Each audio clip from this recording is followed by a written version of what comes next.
Good morning. Time for breakfast. We're on Acts 20. After the uproar had ceased, Shaul called the taught ones to him, and having embraced them, went away to go to Macedonia.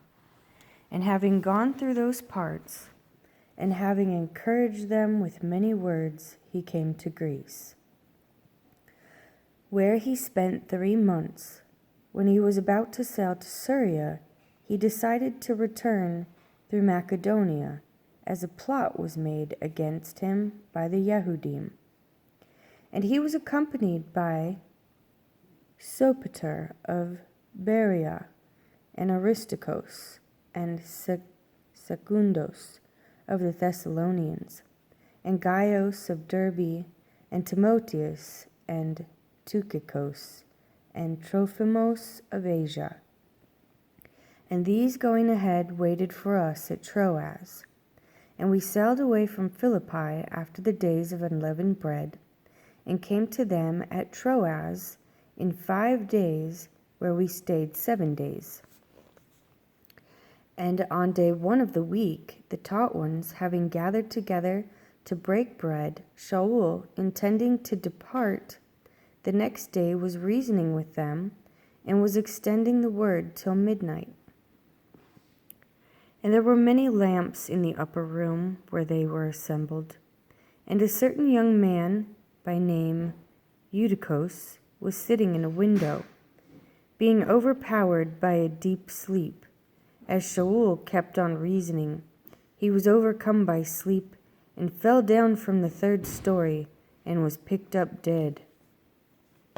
And Shaul, having gone down, fell on him, and embracing him, said, "Do not be upset, for his life is in him." Then going up again, and having broken bread and eaten, he talked a long while, even till daybreak, and so went forth.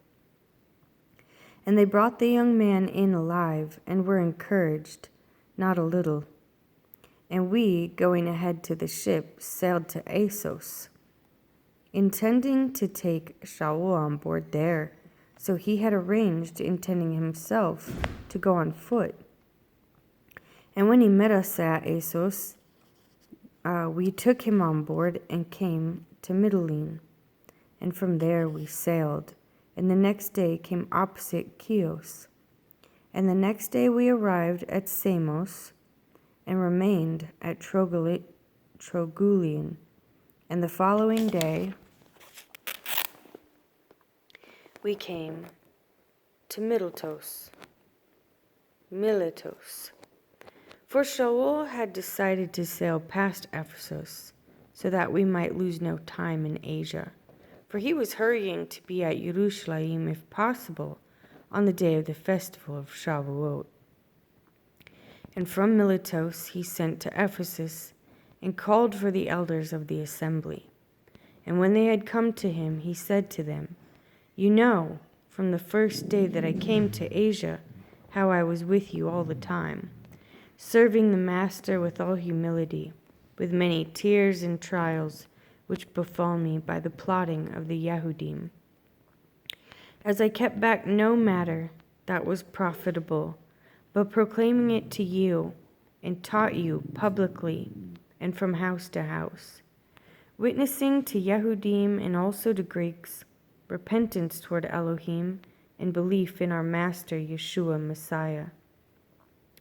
And now see, I go, bound in the Spirit, to Jerusalem, not knowing what is going to meet me there, except the set-apart Spirit, witnesses in every city, saying that chains and pressure await me. But I do not count my life of any value to me, so that I might accomplish my mission with joy, and the service which I received from the Master Yeshua, to bear witness to the good news of the favor of Elohim. And now see, I know that you all, among whom I went out about proclaiming the reign of Elohim, shall see my face no more. Therefore I witness to you this day that I am clear from the blood of all, for I kept not back from declaring to you all the counsel of Elohim. Therefore take heed to yourselves and to all the flock, among which the set-apart Spirit has made you overseers, to shepherd the assembly of Elohim, which he has purchased with his own blood.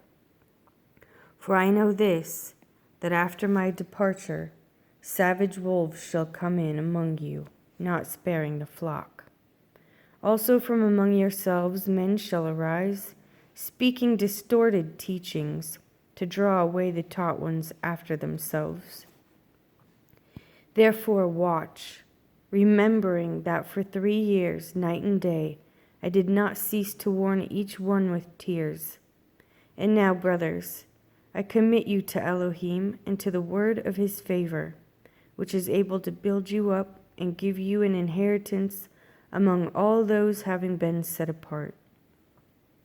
I have coveted no one's silver or gold or garments, and you yourselves know that these hands supplied my needs, and for those who were with me.